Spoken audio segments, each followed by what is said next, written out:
Slash has been a huge influence on me, and eternally indebted to him. He helped us get the visa for the US. He wrote a letter of recommendation. We were advised that we would need a letter of recommendation from an expert in our field. So Slash was the expert? Yeah, well, I thought that's, that's a pretty universal name. Whoever's desk that lands on, however musically inept or uneducated you may be, you're going to recognize the name Slash when it pops up. It's the Blues Rock Show with Pete Francis. Welcome to the Blues Rock Show. I'm Pete Francis. Today we have a special guest making their way to the United States from Wales, guitarist extraordinaire Chris Buck from Cardinal Black. Chris, welcome to the United States. Thank you very much. I've had a very warm welcome so far, so thank you. Yeah, it's great to have you here. Let's start at the beginning with your music journey.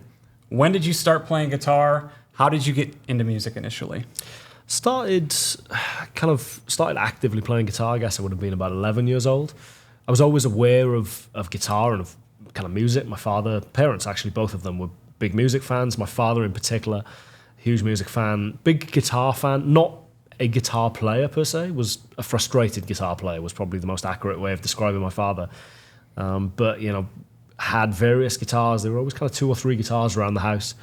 So I was always conscious of guitar, and it was something that I guess inevitably at some point I was going to pick up, whether or not there was any natural aptitude for it or not, or kind of a want or a desire to play guitar was another matter. But I guess it was expedited massively by a friend of mine in school. I guess in the way that you have when you're kind of 9-10 years old. I had a best friend / arch nemesis, kind of constantly in competition with him. He was bigger, he was taller, he was faster, he was better looking than me. So I was very much in competition with him in a sporting sense, in an academic sense, in every conceivable way. And Josh started playing guitar. So naturally, I started playing guitar. As soon as I realized that guitar lessons in school coincided with maths lessons, I was like, well, I'm definitely going to play guitar now, because if it's an excuse to get out of lessons for a little bit, then more power to it. So started playing guitar. He gave up after a couple of weeks, so I kind of won that battle by proxy. But yeah, I guess it was inevitable to a degree with the kind of the constant musical influences around the house. I guess like anyone born in the 50s, my father was a huge Beatles fan. But kind of further afield than that, blues, being introduced to Clapton, Stevie Ray, all of the kind of the usual suspects in a guitar sense.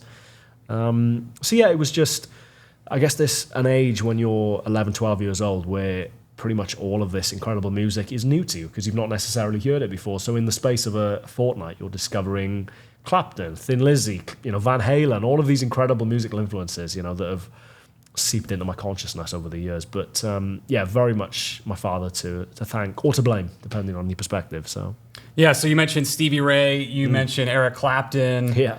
Who are some of the other artists you grew up listening to? I mean, in a kind of a guitar sense, Clapton was a big one, undeniably. 24 Nights in particular was a kind of really a seminal album for me, getting hold of that and just, seeing the Albert Hall, the Royal Albert Hall, if nothing else. So that was kind of a dream come true to play that place recently. But Stevie Ray live at the Al Mocambo was a huge influence.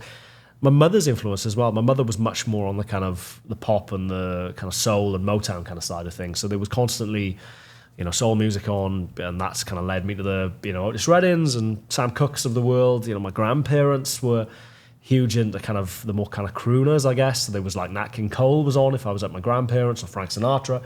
So it was a relatively eclectic, kind of diverse musical education in that respect. But yeah, a bit of everything, I guess, ultimately, which is probably reflective of, my kind of musical tastes and preferences today. Just a bit of anything. Guns N' Roses were a huge influence on me growing up. That was the first band that I really, I guess, discovered myself. And I think there's a lot to be said for the first band that you really latch onto of your own accord, of your own volition. It wasn't the Beatles, which were my father's influence. It wasn't my grandparents' influence. It wasn't my mother's influence. This was a band that I'd discovered, myself and very much honed in on. So, yeah, fairly wide-ranging, I guess. Yeah, you mentioned Guns N' Roses, obviously. Slash, the guitarist for Guns N' Roses. And lately, Slash he's been doing a lot to kind of propel up-and-coming guitarists. Yeah, totally. Recently, there was an article in the LA Times where Slash was talking up you. Yeah, absolutely. What did that mean to you to have that kind of recognition from Slash? It's surreal, and Slash has been, more than generous and incredibly kind to name check me on various occasions, and it will never cease to be surreal. It will, kind of never cease to make the hairs on my neck stand up a little bit, because he was and still is my hero, kind of musical and culturally, and there were kind of years as a kid where I was kind of going out of my way to try and be Slash, essentially dress like Slash, kind of back comb in my hair to try and replicate having curly hair. There was I just about stopped short of getting a top hat, so it was pretty intense. But he's pretty much the only musician, I guess, where it wasn't a case of trying to play like him, which inevitably was a part of it. It was a sense of trying to understand where he was coming from musically, trying to second guess his decisions, trying to get inside his head a little bit, I guess, ultimately, and try and interpret what he was doing and the thought process behind that. So Slash has been a huge influence on me, and eternally indebted to him. He helped us get the visa for the US. He wrote a letter of recommendation. We were advised that we would need a letter of recommendation from an expert in our field. So Slash was the expert? Yeah, well, I thought that's, that's a pretty universal name. Whoever's desk that lands on, however musically kind of inept or uneducated you may be, you're going to recognize the name Slash when it pops up. He qualifies as an expert, I think. Oh, absolutely. He helped get us the gig at the Troubadour in Los Angeles. So he's been instrumental in more ways than one. But, as much as I'm lucky enough to know him and call him a friend now, it will never cease to be kind of mind-blowing whenever he name checks me or kind of clearly is watching what I'm doing, which is terrifying in equal measure. So yeah, don't think about that one too much when you're posting videos. Yeah, that's pretty cool though. You had mentioned the Royal Albert Hall. Yeah. You got to open up for Peter Frampton there? Frampton, yeah. How was that experience? For his finale tour. It was surreal. Again, to the word of the day. That still is, and forever will be such an iconic venue, whether it's Cream's farewell show, whether it's knowing that Hendrix performed there, whether it's any of the classical kind of stuff that happens there very frequently. It's obviously such an iconic, prestigious venue, with such kudos to actually be able to play that and kind of stand on that stage. I'm glad I filmed it. We set up a couple of kind of phones around the stage just to try and capture the gig, because it was, I think the only way I can kind of describe that is it was a little bit like a car crash, in the sense that I have very little memory of it. I remember walking on and I remember walking off stage. The 35 minutes or whatever in between are just a total blur. Very little memory of it. It was just a kind of head down, get through it, don't make any mistakes kind of mentality. We were relatively fortunate in that it was the last show of the tour. I think if that had been the first show of the tour, it would have been a little bit terrifying, more than it actually was. But it was incredible. And we had a standing ovation from Frampton's crowd, which is, again, just kind of mind-boggling. It was a very cool night. And like personally as well, kind of reference my father. Obviously my father was a huge influence on me. He passed away last year. That was the last chance that he had to see us. He came to that show. He was quite ill at the time. So knowing that he had a chance to see me do that and see, the band kind of get to play the Albert Hall was a very special night. So that'll live long in the memory for many reasons. So yeah, and speaking of your father, you've got a new live album with Cardinal Black, and that's kind of a special tribute to your dad. It was. So my father passed away last August, and the memo, the Newbridge memo in South Wales, was a particularly kind of important building, I guess, to him, in the sense that my grandparents met there. So arguably my father wouldn't have come into existence if it wasn't for my grandparents meeting when they were kids. In the memo, it was a working man's hall, it was an institute, it was a cinema, it was a gig venue. For a small valleys town in South Wales, the amount of bands that actually came through and played the memo over the years is incredible. Whether that's Dire Straits, Iron Maiden, Whitesnake, all of these kind of incredible musicians just to come through the memo. And so it's quite a kind of, within South Wales, within the context of South Wales, it's quite a culturally, historically important little building. And it just made sense that we wanted to do something as a kind of a memorial show, I guess, for my father, and that was the obvious place to do it for various reasons. But once it was all arranged, someone had the idea of, well, let's record it. And then as soon as it was arranged that it would be recorded, totally coincidentally, we had a film company get in touch saying, do you want us to film it? Kind of seems like a nice night. Do you want us to set some cameras up? So it went from being a one-off memorial show to a fairly fully fledged kind of big production, which was added pressure for the night, on an already quite an emotionally charged evening, I guess. But it was good fun, and the record turned out well, and kind of very proud that I guess if you are going to do a live record, make it of a meaningful night, you know, and not just a combination of various shows over a tour or whatever. So yeah, it's cool to have captured that, you know, in perpetuity. Yeah, it's definitely cool that you had that moment. Talking about venues, we mentioned the Royal Albert Hall. Any other iconic dream venues that you have that you want to play? Oh, totally. Red Rocks in Colorado is kind of on all of our bucket lists. You know, collectively as a band, I think the amount of shows that we've seen DVDs on, none of us, as far as I'm aware, have ever actually been there. But, you know, kind of DVDs and live records of Red Rock kind of aplenty.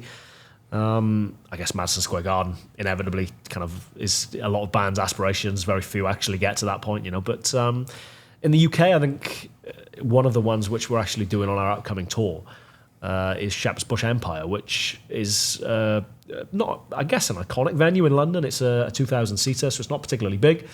We've actually played there twice, but only ever as support bands. We played there on tour with Miles Kennedy from Alter Bridge, which at the time was probably our 4th or 5th ever show. It was relatively early into the band's life, and it was right off the back of lockdown as well. So there were pretty much no opportunities to actually get out as a live band until we got offered that tour, and it was relatively early into the tour as well. So that was a seat of your pants experience, to say the least. But we've played there since, supporting the Struts, but we're actually headlining our own show there later in the year, which is yeah, it's not so much a bucket list venue, I guess, having done it already, but it's a bit of a pinch me moment in terms of, you know, within a relatively short time frame, we've gone from being a supporting act there to kind of attempting, being the key word, trying to fill it ourselves, you know. So that's definitely a kind of an important venue, I guess, for us as a band. Yeah, for sure. And I know everyone mentions Red Rocks. That's a definite bucket list. Absolutely. Place to play. I want to talk to you about YouTube. Obviously, over the years, you've built up a big following on YouTube. What got you into YouTube? What was the moment where you're like, you know what, I got to try this YouTube thing? My wife to blame entirely. I've always been aware of the importance of social media, I guess, and you know, its influence in gaining traction and, you know, momentum, and finding your fan base, finding people that actually are interested in watching and listening to you. But I'd never really kind of committed to YouTube. There were videos of mine on YouTube that I'd uploaded, you know, guitar covers or, you know, kind of original tracks or whatever. But I was pretty much exclusively focusing on building Facebook and Instagram at the time, were the two kind of big ones. Yeah. And I guess inevitably, you know, it's the music industry. It's hard to make a living exclusively from playing original music in this day and age. You know, it's a lot of speculative, you know, speculate to accumulate, I guess, is the the adage which follows the band around, you know, and most original musicians, I guess. But I guess I had frustrations over the fact that I kind of felt like I was, you know, generating this kind of profile or this kind of reputation, but it wasn't really equating to any meaningful way to actually be able to make a living from it. Right. And I guess it was a candid moment with my wife, kind of lamenting that fact. And it was her suggestion entirely to, at the very least, upload the stuff that I was putting on Instagram or putting on Facebook, put that on YouTube. At a very kind of base level, she was aware of the fact that, you know, kind of you can monetize your YouTube channel, so that even if it's a kind of trickle of pennies coming in every month, you can at least get something from it. And I guess I fundamentally liked the idea. I didn't like the idea of just regurgitating content that was posted elsewhere. So I thought, well, if I'm going to do it, no half measures, let's commit to it and let's actually do something which is unique to YouTube, and kind of that's a YouTube thing. It's not a social media thing. So I thought, well, it was a Friday Fretworks is my YouTube show. It's kind of grown, I guess, over the past couple of years. It was a very limited thought process. I remember a conversation with my old man, which was essentially, what day do you want to put it up on? I was like, Friday. And what's it about? Guitars.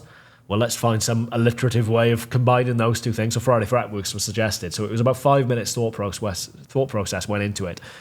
And fast forward, I think, about 5 years, and it's still growing strong, and it's been transformative. It genuinely has been life-changing, you know, in the sense that I don't think we would probably be in the US if it was, you know, wasn't for people finding me through YouTube or finding the band through YouTube. I think the further down the path we go as the band, it's cool to see people finding us organically outside of me as a YouTuber. But I think it opened a hell of a lot of doors, you know, for me, and kind of just gave me a way of actually making money as a musician, you know, which was something that eluded me for the longest time. So it's been transformative in every respect, you know. So as much as there is I think, a negative connotation attached to being a YouTuber for a lot of people. It's still a term people kind of speak about in, it's an easily kind of negative connotation to that, I guess, ultimately. But it's, for me at least, it's been, as I said, life-changing. Yeah, I mean, and you've got a great YouTube channel. Friday Fretworks is awesome. You recently did a video talking about the expense of coming into the United States. For those who haven't seen the video, can you share a little detail into just how difficult it is as an international artist to come to the United States? Yeah, it's fairly extensive, to say the least, and costly. I guess all in the visa process, including lawyers' fees and all of the kind of various bureaucracy involved in getting work permits, amounted to about $20,000, which pretty much guarantees, at least for a first tour, that you're not going to be in the black at any point. It's going to be a little bit of a loss leader in that respect. We've been incredibly fortunate that the shows that we're doing have sold very well. I imagine the Basement East in Nashville probably will have sold out by the time you're watching this video. There's 10 tickets left.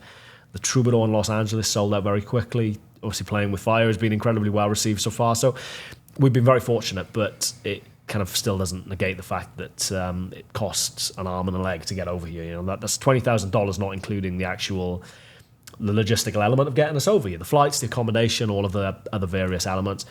We will forever be indebted to Jeff and Vanessa, the organisers of Playing with Fire Festival, who facilitated all of that and basically ensured that we would actually be able to get over here without remortgaging, which is probably what it would have entailed otherwise. So it's a fairly extensive process. It involves kind of visits to the US Embassy in London and an interview process, which we were all incredibly nervous about until we actually got to the front of the queue, and the guy clearly had some musical experience. And as soon as we kind of said what venues we were playing, he played some of those venues. So I think that expedited the rubber stamp kind of process, which was fortunate. But it's expensive, which I think we're hopeful that this is, kind of laying the groundwork or kind of planting the seeds for a more kind of extensive tour. It would be thoroughly disingenuous to call this a tour. It's essentially 3 shows in 3 different states, but it's, laying the groundwork for future shows, hopefully, and kind of getting promoters interested and hopefully meaning that we can get back over. The frustrating element with the visas is that, as far as my understanding, it used to be they would last for a year. So you had a year to kind of come and go. Now it is literally the duration of your trip. So our work permits last for 10 days, and the costs have recently risen from $400 per musician to $1,600. So it's a costly old process, but obviously for a band playing music of the style that we play, it's a huge market. It's a huge market for any type of music. So it's a sacrifice worth making. Yeah, well, this interview, we're doing it in Omaha, Nebraska right now for the Playing with Fire Festival, and we had a chance to get a little sneak peek show, and I know the people there were really, really excited that you guys are here, so everyone's excited to have you in the United States. We've been embraced beyond our wildest expectations. I think the first inkling that we had that things might go a little bit better than we expected was our Nashville show was at the Basement, which I've never been to Nashville, so I'm speaking entirely as a naive foreigner here. But as far as I understand it, the Basement is the kind of the OG, they refer to it as. It's the kind of original of those kind of little chain of venues. It's 150 capacity, so it's a tiny little bar. They were initially a little bit reluctant to actually give us the venue because obviously they acknowledged the fact that we'd never been to the US, so was anyone likely to show up and see us? Who knew? So they tried to get us to do basically an open mic night there. Did you pull the YouTube card? Yeah, a little bit, yeah. I was kind of like, look, this is how, I'm aware that the demographic of my YouTube channel is massively weighted to the US. So I thought, well, at the very least, 150 capacity venue, I don't know, if 10% of the people who've ever seen me on YouTube live within a radius of Nashville, hopefully we'll be able to kind of get some people in there. So they reluctantly gave us the OG Basement, which is 150 capacity. That sold out in about 2 hours. Fantastic. So I had a phone call with the venue manager who, to paraphrase his first words on the phone, were, "Who the are you guys? Why has this happened?" So we discussed a couple of options because obviously selling out a venue in a few hours is great, but I guess that all that's indicative of is that you could probably play a slightly bigger venue. So we discovered a couple of options, one of which was playing the matinee show, playing the afternoon set. But obviously there's the Basement East, which is, I think, a 600 capacity venue. So we upgraded to the Basement East. My thought process was if we get, I don't know, 300 people in there, that'll be fine. But that's about to sell out as well, you know. So we've been kind of received beyond our wildest dreams. You know, obviously the Troubadour in Los Angeles is sold out as well. Speaking of bucket list venues, that's definitely one for me and for the rest of the band for very different reasons. Tom, James Taylor, Carole King, Elton John, me, Guns N' Roses. So it's gone very... Did you get an assist from Slash on that one? I did, yeah. Yes. Kind of felt bad on that one, but I thought, well, he's in for a penny, in for a pound. If he's willing to write a visa application for us, he can probably try and expedite a booking at the Troubadour, you know. But again, for Los Angeles, being such a big Guns N' Roses fan, knowing how kind of integral that venue is to their story and the story of so many other bands, you know, whether it's the Eagles meeting in there, whatever. It's such a culturally and historically important venue that I didn't really have a hit list for LA in terms of venues that I wanted to play. It was Troubadour bust, you know. That was how I was kind of perceiving it. So I thought, well, at the very least, Guns N' Roses did their reunion show there in 2016. So I thought, well, you know, worst case scenario, Slash was in or around the Troubadour at least 8 years ago. We can probably, you know, kind of try and pull some strings. So yeah, again, eternally indebted to Slash. Yeah, that's awesome. Now, a lot of people watching to this, listening to this, they are musicians themselves. And so, as someone who's had a lot of success on YouTube... It's relative, but yes, thank you. On YouTube, you've had a lot of success. You've built up your channel. You've built up a large fan base. What advice would you give to musicians out there who are thinking about YouTube to help cultivate a fan base?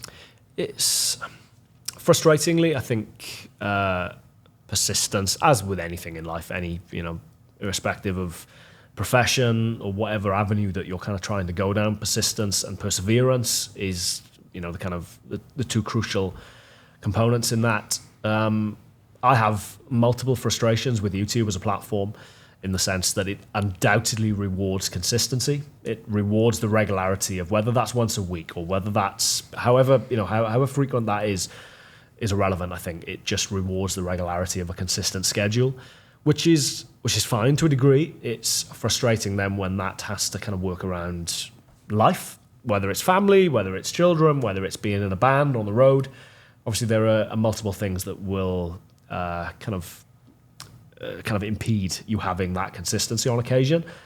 And I understand that YouTube as a platform rewards the regularity, but it feels like that it punishes inconsistency then. If you miss a week or you miss multiple weeks, you can pretty much guarantee that the subsequent weeks will be fighting a little bit of an uphill battle. It's all about momentum there. Absolutely. It's, you know, momentum. I guess, again, the music industry in general thrives on momentum.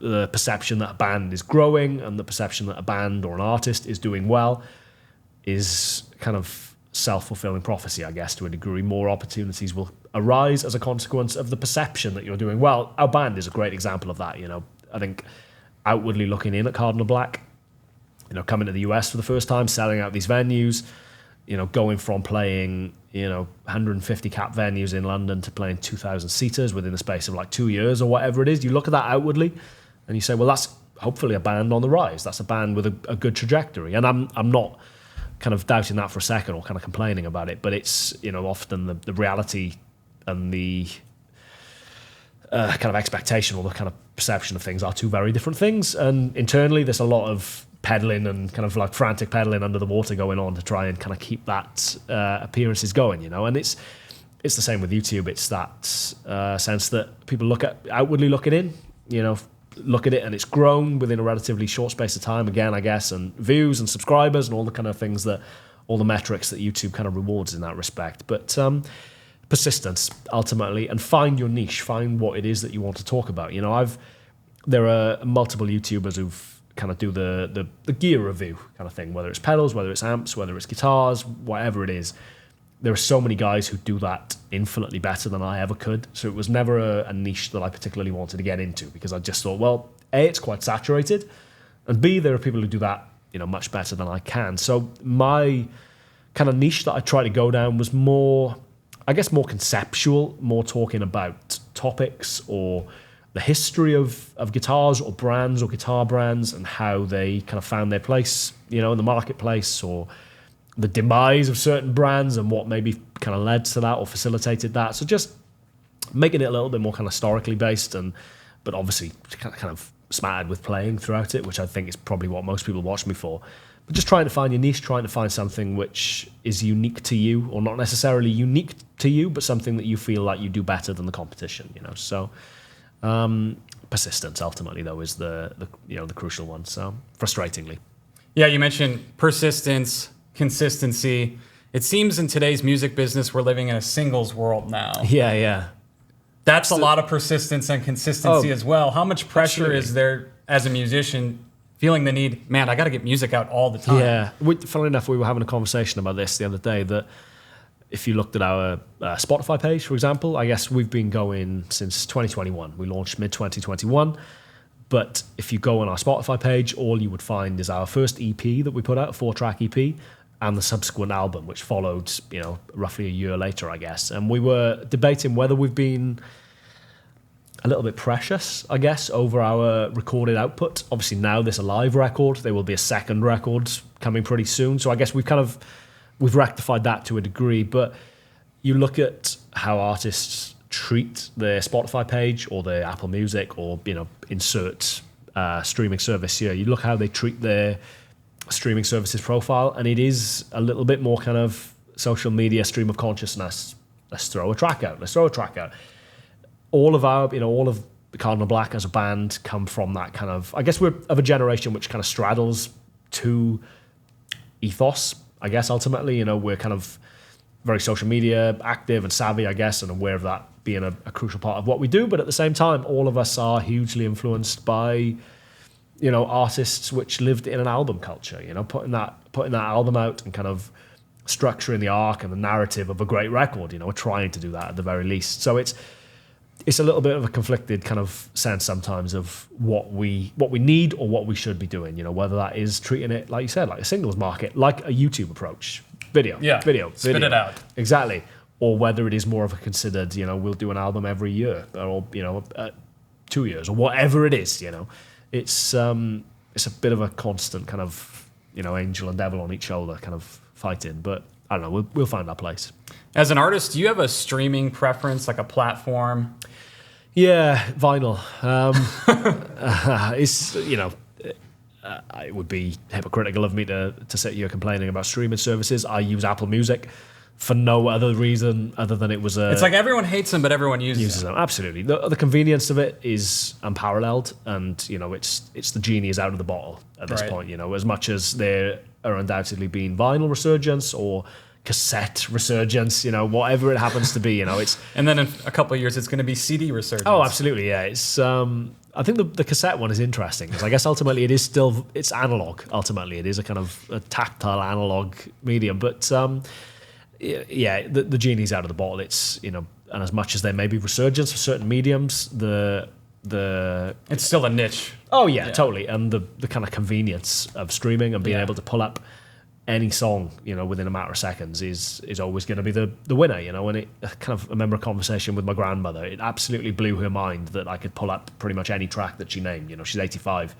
pull up any track, that she so desired within a few seconds, and it's kind of take that for granted, I guess. Well, when you think about it, like when we were kids, we didn't have that. Oh, absolutely. I remember growing up and like getting a CD burner, burning CDs and stuff like that, and making mixtapes, and I remember the first kind of Sony disc player I got, kind of portable disc player, and just the frustrations of that skipping in your pocket if you took it out. So I was kind of like, well, I'll revert back to tape. So I had a little kind of Walkman that I used to take around and listen to albums that I burnt from CD to tape, because at least it wouldn't skip in my pocket. So to think how far we've advanced, I guess, within a relatively short space of time is cool. But it's, I don't know, the kind of the rate of pay for, kind of how many people listen to music on streaming services is obviously nowhere near commensurate or nowhere near fair. That needs to be addressed, I think, in some way, shape, or form. That whether it's a different structure or whether it's a different tiered system, I don't know how that works. That's not my job to figure out ultimately, I guess. But we're fortunate in that I think we have a fan base which still enjoys the physical kind of mediums. We sell a lot of vinyl, we sell a lot of CD. I think we'll probably put our next record on cassette as well, because there seems to be a calling for that. So we're lucky in that respect, in that obviously that allows us, that in addition to merchandise, t-shirts, mugs, koozies, all of the rest of the kind of stuff is pretty much the only chance we have of surviving as a band, in addition to touring. It's obviously long gone are the days where you could be a Kate Bush and just release music and not want to tour it, and you could make a fairly good living out of that. That's obviously not the case anymore. So it's frustrating, but it is what it is. What do you feel is the best way to monetize as a musician these days? I guess touring. Ultimately, that's touring and merchandise are where we kind of, where we make our money. Again, that phrase is all relative. We're not a particularly lucrative band at this moment in time. We turn over a lot of money. Not much of that is profit. Just the actual costs of getting a band out on the road, keeping a band on the road. When you got a 6-piece band. Absolutely. It's it takes a lot to feed for 6 people and put 6 people in relative comfort. And yes, we could cut corners. We could when we tour, for example, around the UK, Europe, we generally stay in Premier Inns, which is a kind of chain brand of hotel. There are lesser kind of quality hotels that we could probably save a few bucks on every night, putting us in lesser hotels. But ultimately, if you feel like you're in it for the long haul and you want to have the longevity and be able to maintain that as a way of life, which is quite hard. It's a lot of time away from family. It's a lot of time spent crunched up in the back of less than desirable vehicles. Having some level of relative comfort just gives you that chance of actually being able to do it. So, like I said, we turn over a lot as a band. Very little of that is actually profit at this point. But again, looking at the only metrics of which you can use to try and forecast how we may be doing in the next kind of 2 to 3 years, it seems to be on the right track. And touring and merchandise are undoubtedly the kind of two. But again, frustratingly, to kind of, not to moan about everything, but the kind of increasing cuts and percentages people are taking of your live revenue, is frustrating. Whether it's cuts of your merchandise at venues, the venues take, which I think is borderline criminal. And a lot of people, average fan, doesn't know about that. Oh, totally, yeah. And, your knee-jerk reaction to that is to want to shout about that from the rooftops and kind of make fans aware of that. But, I don't think your average fan really wants to know about that particularly, because it probably spoils the enjoyment of the gig if you're, kind of laying into various people or just kind of moaning about things, So I've nothing but respect for artists that do kind of highlight these issues, because they need to be highlighted. But I think it's a system that operates on the fact that it's probably easier to stay quiet about it than it is to be the guy to stand up and have a moan about it. So, whether it's venues taking cuts of merch, whether it's, I don't know, there seems to be lots of percentages increasingly going in various directions, But ultimately, live and merchandise. You had mentioned Cardinal Black has a new studio album in the works. What can you tell us about that? So we recorded it at an incredible studio in Switzerland. Speaking of money, famously cheap place to go, Switzerland. So we thought, well, let's if we're in for a penny, we're in for a pound. But we recorded it at an incredible studio in Switzerland, in Zurich, called Power Play. We'd done a live session at Power Play in late 2022 and just fell in love with the place, fell in love with the accommodation, fell in love with the vibe of the studio, the gear, everything about it was just a kind of, felt like a very kind of cool place that was going to be conducive to being creative ultimately. Our first record, the frustration of our first record for us was that it was done on a little bit of a kind of shoestring budget, and consequently we couldn't afford to do it residential. We couldn't afford to stay at the studio or do anything like that, which is fine. It's a fairly antiquated, archaic way of making records, I understand, in this day and age, but there is so much to be said for just living it and going somewhere and having no distractions, not having to be leaving the studio at midnight, get up at 7 o'clock in the morning because you need to take your kid to nursery or whatever it is, the kind of realities of real life, and then try and flick that switch and get yourself back into the headspace of, right, I'm making a record today, let's be creative, let's get a good take. I think there's a lot to be said for just waking up and, cool, we'll roll into the studio. You're in the same headspace that you were last night. You've finished at midnight, you've had a few beers, you've deconstructed what you've done in the day, what went well, what didn't go well, what could be better tomorrow, what you might change about what you've done today. Just ruminate on that and get straight back in the studio the next morning. So that was very much the kind of thinking for the second record. And I think it's a much stronger record as a consequence, not just in terms of sound quality and basic kind of elements. Obviously it's a brilliant studio, but just in the songwriting, in the performances, it's a little bit more uninhibited, I guess, ultimately. So I'm excited to get it out in the world. You became a father in the last couple of years. Yeah. How has that changed you as a songwriter? Oh man, changed me as a person. I've aged, disproportionately, I think, in the last 3.5 years.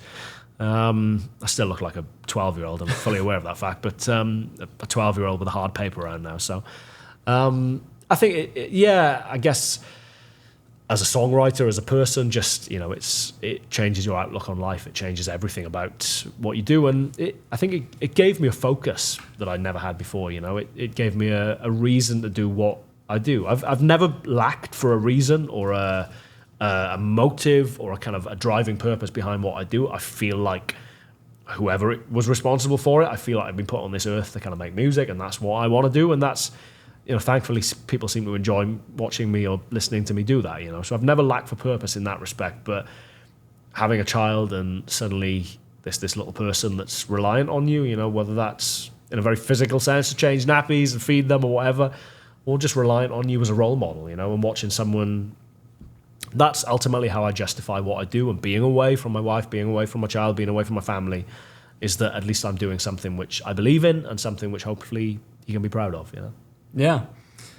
I always like to ask great guitar players what makes a great guitar player, because it's kind of a subjective thing and everyone has their own opinion on it. So, Chris... If I find any great guitar players, I'll ask them for you. Sorry, man. What makes a great guitar player? Oh, man. I guess the same answer to what makes a great musician. It's just a musicality. It's being in time, being in tune, all of the usual kind of suspects, I guess, ultimately. But, for me, all of my favorite musicians that I've ever played with have a spontaneity in their playing, have a kind of just a reactionary, being able to kind of react and anticipate even what's going on around them and be responsive to that and just play off each other. It's my, not frustration, it's my concern, I guess, with social media, is that music, to a degree, at least in an instrumentalist sense, seems to becoming an increasingly isolated endeavor or a solo endeavor. And not to denigrate that for a second, the kind of technical proficiency of the musicians that you see up and coming through YouTube or Instagram or TikTok, whatever, is mind-blowing. Watching these kind of 3-year-old prodigies, kind of ripping out Eruption is mind-blowing. But it's music for me has always been that kind of, it's a team sport, it's kind of reacting to what's happening around you and having the musical chops or having the wherewithal and just the kind of response time, I guess, to react to what's happening and to play off each other and just have fun with it. That's what music is for me, I guess. And whether that's a violin player or whether that's a guitar player, it's a relatively universal concept. So just that's what all my favorite musicians have, irrespective of instruments. So. Well, Chris, it's been great having you and great having you in the U.S. Thank you. Any final thoughts? Anything else you want to say before we let you go? Oh man, I don't know. I'm just excited to be here. Honestly, it feels like it's been a very long time coming. I've played in the US before. I've never played in the US before if immigration are watching, because I definitely didn't sneak under the radar. But this is the first official time that we've done it. The first time that we've kind of everything has gone through the books and we're over here on work permits and all that kind of stuff. In the previous times I've done it, it's been kind of on a wing and a prayer and some charity shows here and there, kind of small town bars. But it's blown all of our minds how well it's been received. Yeah, I'm speaking prematurely. They might hate us. It might be 600 people turning up in Nashville. And well, they'll probably be watching this after you've played. Yeah, but I'm sure those shows are going to. If it was a disaster, I can only apologise in retrospect. But no, it's very encouraging. Obviously the US, there's such a kind of rich history of kind of sharing music between the UK and the US. It's the two biggest exporters of music in the world. Sort of think that it's kind of hopefully laying the groundwork for more kind of fully fledged tours in the future is just a very exciting prospect. I'm just excited to be here, and hopefully it all goes well, and hopefully it's not a flash in the pan. This is the only time that we ever do it. So that's the whole point of this trip, is that we're here for a long time. We're definitely not here for a good time. So I think that should be the other way around, shouldn't it? But thank you, man. It's been a pleasure. All right. He's Chris Buck. I'm Pete Francis. This is the Blues Rock Show. We'll see you next time. Thank you.